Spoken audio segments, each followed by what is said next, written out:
We go. Hey everyone, this is Austin Schur here with We Write About Music, and today back on again we have Wildcat Hawkins.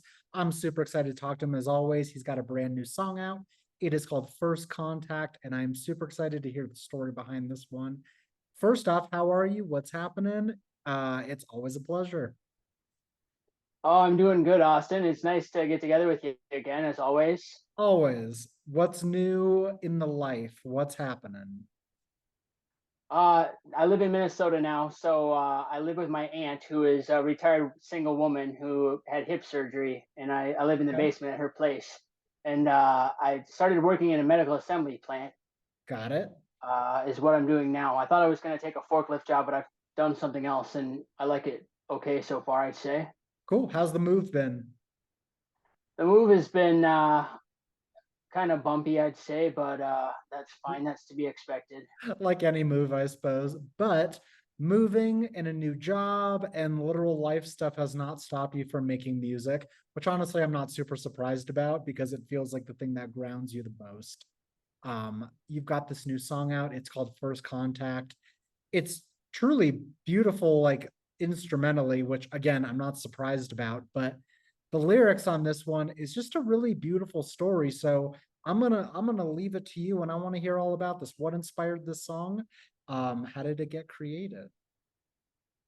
So the thing about this song is it's in a proper tuning, which you'll find with my album Gotham Hellscape when that comes out. And I will share the story behind my mom's piano getting tuned when I come back to discuss my album Multiple Rabbits, Multiple Hats. Sure. But what you find with the proper tuning is an increase in the clarity and the brightness in the piano. I think the harmonics sound like tin in contrast to a song like Silent Partner. Personally, that's just me, but you Okay. can't have everything. You can never have everything in life, and that's how it is with sound always. I totally understand, man.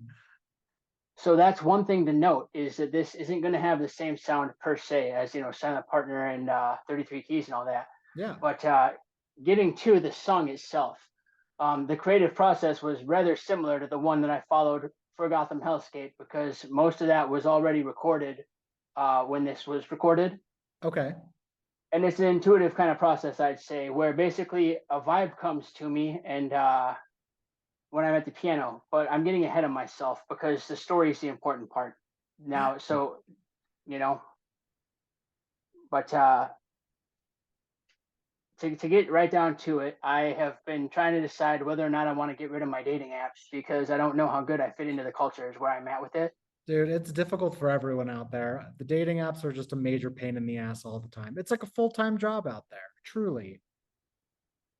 Well, there have been some cute ladies that want to meet me and stuff, but the problem is I don't know how to like start the conversation sometimes if Sure. they're I don't know how to relate with people always the best. I understand. Being the way I am, an introvert and stuff like that. I'm very INFP is what that's called Okay. from what's referred to as a Myers-Briggs personality test. This is something that you find with Johnny Depp and Keanu, and you find it with Tobey Maguire. His eyes are about as deep as the ocean when he plays Peter Parker. Interesting. Okay. And you find it with Robert Pattinson, and basically it's a type of person that's very.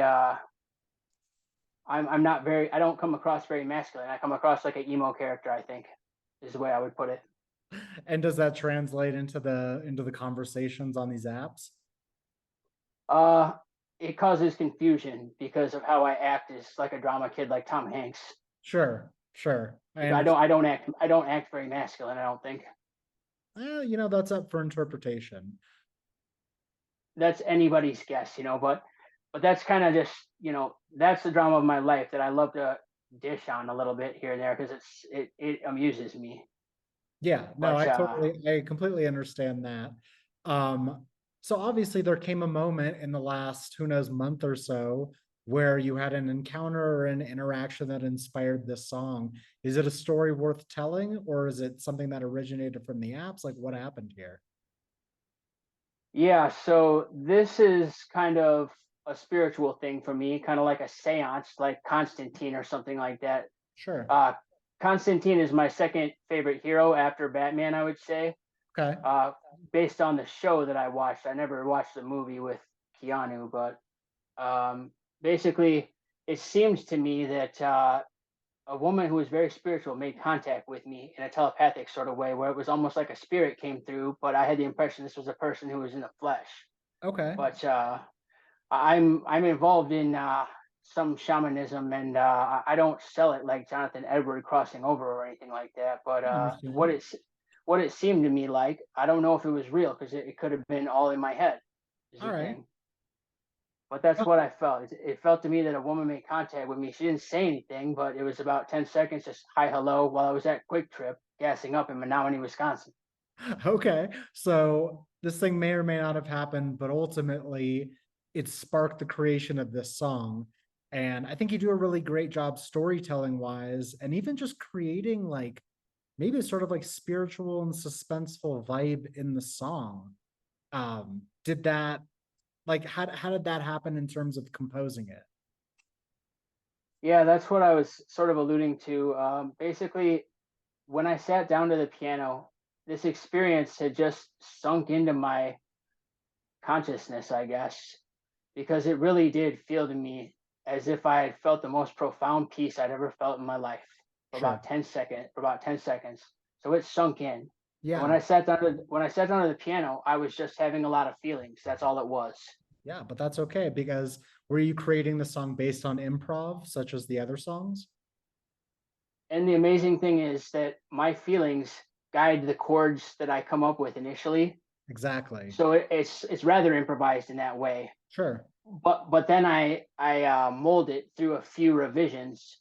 I record a couple times, and then I get a keeper on like the third or fourth time. Okay. It can take me half an hour to 45 minutes to come up with something that's more composed, as this song was. I love that, man. I mean, listen, you hear about it all the time. It's like, and we've talked about this. People sit down at their respective instrument, they try their hardest to come up with something and just hope that creativity strikes. I feel like this way that you've created the song is so different than any other person's process. That's kind of what makes it special, which is such a cool thing. Well, I would like to say thank you to Peter Fippen. Peter Fippen is a Grammy nominated music artist who is my friend who has kind of guided me on my path a little bit, because what I was thinking was that the sound when I played live was nice. And I Okay. thought, geez, I would like to create like a Columbia Records style recording Sure. experience. Kind of like the important thing is that you've got a decent acoustics and decent microphone and you got Miles Davis there. Right. That was the important thing in that type of stuff. And what I think is if we can just focus on the music, that would be nice.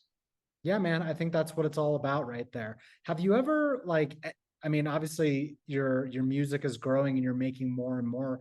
Have you ever had this type of experience when creating a song before, like where it's, I guess, sparked this type of creativity in you? There was something about this song, First Contact, that was so immediate in Okay, terms of once I sat down to the piano, it just came to me quickly. And what I feel is that this chord progression has this, it has a lot of substance, I feel, sure. for something that came to me quickly. And the feeling that came out of it was kind of primal, I would say. And it's been popular with a lot of these people that watch the TV show Vikings, I guess they connect Okay. with it. So I didn't necessarily expect that would be the demographic that would like it first, but that's one group that's interested in it. Of course. No, I completely understand that too. It's just such an interesting thing. Um, you're always talking about new music and new projects and new albums. Is this particular song slated for a particular album, or is it going to be a standalone single? The thing about this song is that it kind of seems like it could maybe be an end credit song to go along with Gotham Hellscape. So there's Okay, one song that's actually like a pop song with a soundtrack, sure. like you found with Kiss from a Rose on Batman Forever soundtrack. So Okay, you find that is a formula with some soundtracks. They do sure, include sure. one pop song, much like Titanic soundtrack, which I enjoy. Right. Now that makes sense. I could definitely feel it as a closer. It has a very like I don't know. There's a certain vibe and atmosphere that you've created here that feels very closing for some reason. So I think that would be a good idea. Have you fleshed out the rest of the track list on the record? I have. The thing that I like about this is that it's closer to an hour than half an hour. It's 48 minutes, 33 seconds without this song included. Okay, And interesting. it's, yeah, the thing about this music is it's got some themes. So there are, two tracks that have similar sound that occurs with a couple of them Yeah, in tandem like that. nice. And I think that it's a good experience with a lot of different emotions. That's what I was going to ask about actually, is like this song in particular is it's definitely more like down tempo, a little bit melancholy, and honestly a little bit haunting at the same time, but it creates suspense in the mix. Are these other songs going to be similar or not? It kind of sounds like you're going to play around and experiment a little bit. What you find is some of that eerie, haunting moods that are present in First Contact, and also throughout 33 Keys. You find a lot of that on Gotham Hellscape, but where it was initially loaded with a lot of that um, heavy gravitas and these kind of borderline disturbing sounds at times, to really give it a lot of drama, I came in with some very touching sounds. And my favorite is the love theme called My Girl Babs. Nice. And that is a very, very pretty song, I would say. Sure. We've touched on this a little bit in the past, but it goes in terms of your creation. Obviously, this song was created because of like a real life experience. Do all your songs lyrically or not have to stem from something that you experienced, or are you the type of artist that can sort of manufacture something out of nowhere? I actually am pretty good, I'd say, with the workshopping type of a idea to it. So I may be going into business with that pretty soon, actually, I like that. because you can never go wrong with somebody like me in the studio when you can add original music into a Yeah, project where, right. where people are looking for the sample, but what you need to get a song like Still Dre is Scott Storch to be present in the studio. And if I'm present in the studio, you're going to have similar results. Right. Well, yeah, I mean, it definitely takes a certain type of mind and a certain type of person to create off the cuff like that. I think there's a real difference here between just being proficient at playing piano and having it in you to actually create something original. Like, I'm sure you've seen the videos of people like, oh, this is how these famous songs were made. And it doesn't seem like an accident. It's like something from within came out and it just happened. And I kind of feel like that's how your music is because it's all improv based. Well, one thing that we notice is that a musician and a music artist aren't always the same thing. And Accurate. nine out of 10 musicians, I think, are not real artistic. And what they like to do is pull a guitar off the wall at Guitar Center and play some blues you've heard before kind of thing, Sure. which they're probably better musicians than me. I couldn't make it sound that good. So I'm not knocking them, but I think that when it's just imitating something, it's not exactly artistic. And you do see a lot of that. No, no, I fully agree. It's like if you have the tabs up in front of your face and you're a decent instrumentalist on whatever it is, you could probably make it happen. But I think there's a real difference in actually sitting down at your instrument and creating something new. There's only so many chord progressions and only so many compositions in this world that it takes a certain type of person to actually create something new, which is just unbelievably difficult. I'm sure you know that by now. Yet you still get there and you still make new things. The thing about me is Rough Diamond was like a secret album of mine that I just never showed many people other than a Sure. few.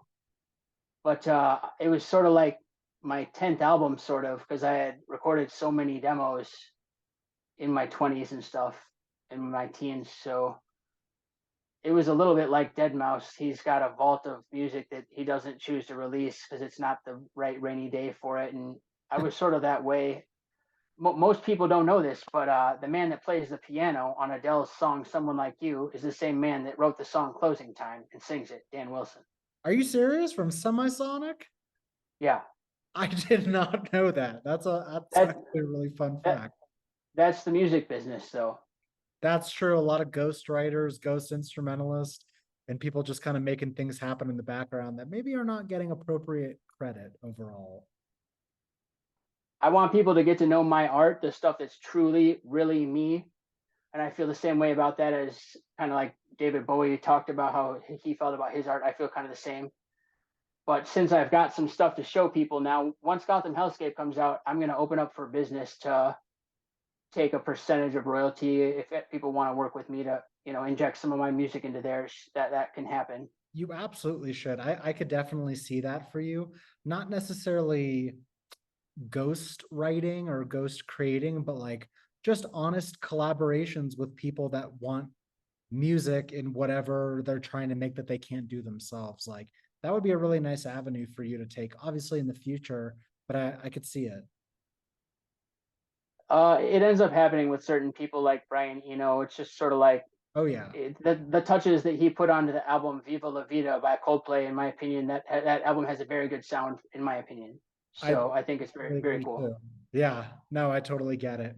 So, okay, so now that you're moved, you're still in the process of settling, and I assume, um, like what does the future look like for you? I know that we had talked in the past about, this potential move and things happening, but now that it's happened, like, are things changing in your trajectory of music? I might talk to a modeling agency in Minnesota to start doing Right. some print stuff of just so I can be working around here and stuff. But Absolutely. I I want to get out to LA sooner rather than later. I don't want to camp out too hardcore here. I Is understand. the idea. No, I So know. I'm hoping it's like no more than a year and a half or 2 years, hopefully not more than that before I'm situated out there. Totally. And then have you worked out the rest of your release schedule as far as 2023 goes? I mean, I know we're wrapping up September here pretty closely. What's that looking like? Yeah, so the big thing to look forward to, I would say, is everybody check out First Contact, give it a listen, let me know what you think of it. It's something different. Sure. And then there's going to be an interesting promotion coming soon, actually, where my song Silent Partner, as well as a couple other two, will appear on a playlist that's very, very renowned. And Cool. I won't say any more about which it'll be, but it's something that you've all heard of as far as the promoter themselves. So Very cool, man. As always, I'm excited for whatever's happening. And it kind of feels like there's just this constant stream of music. It's never too long in between releases, which is such a great thing. You feed your fans music, which you can't complain about. the big thing to look forward to actually in September, the big air quote drop is going to be when I come back to conversate with you about my album Multiple Rabbits, Multiple Hats, because there are some Sweet. good stories there. Oh, yeah, I don't doubt that for a second. We don't need to get into it. But yeah, I want to start to wrap up talking about this song, and I want to ask you, like, is there anything else that you think is really important for people to know before they listen to this? Any certain messages or just, general information? The thing with this song is I swear somehow it connected me to my ancestors. I don't know if it did bring out a Viking in me from all the fighting training I do these days. Maybe Who that was the knows? primal side of it. I'm not sure. But it seemed like something else came out of me, and it might have been from fasting more or something weird like that. I'm not sure, but it seems spiritual to me. But it's not a loaded proposition with my music. It never is intended to be that way. So No. what I'd say is listen to it with an open mind and especially an open heart.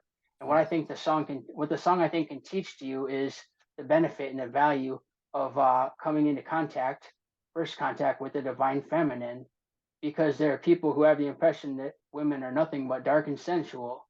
And they're saying that it's red pill knowledge, is what they say. And I think that sounds like red pill pessimism, and that sounds like bullcrap to me. Right. So Well, yeah. I hope people will consider that. No, I think it's definitely worth consideration. And always, like, your music has a very special feeling about it. This one does feel different though. Like it honestly feels like, whatever you experience has translated super well into the song itself. And yeah, man, I'm just not surprised that you keep pumping out greatness to the world. It's really awesome. Um, and yeah, I just want to thank you for taking the time, man. It's always so nice to be able to speak with you. Oh, it's really refreshing to talk to somebody that's chill like you, Austin. Like I said before, I'm not real keen on entering rooms sometimes. And sometimes culture is the party that I'm too cool to go to, I feel. But I feel very cool to chill with you and enter this conversation. So I always have a good time and looking forward to coming back and telling more stories. So Always, man. Thank you. And honestly, the compliments mean a lot. Please, everyone out there, the song is called First Contact. As always, we'll have the links in our articles that you can listen and share and follow along, because as always, there's more music coming. And yeah, man, I hope you have an amazing rest of your day. And I want to thank you so much again for taking the time. Next time I come back, I'll reveal some. They're not Masonic secrets, but they're things I Sure. can tell. Things I can tell It's to help okay. people understand what there is they should understand. So I Hell, will reveal some things when I come back. and that's another reason to listen. Thank you so much, man. It really means a lot. All Hey, right. good to see you, brother. Take care. I'll talk to you later. Bye bye. Yeah, see you around.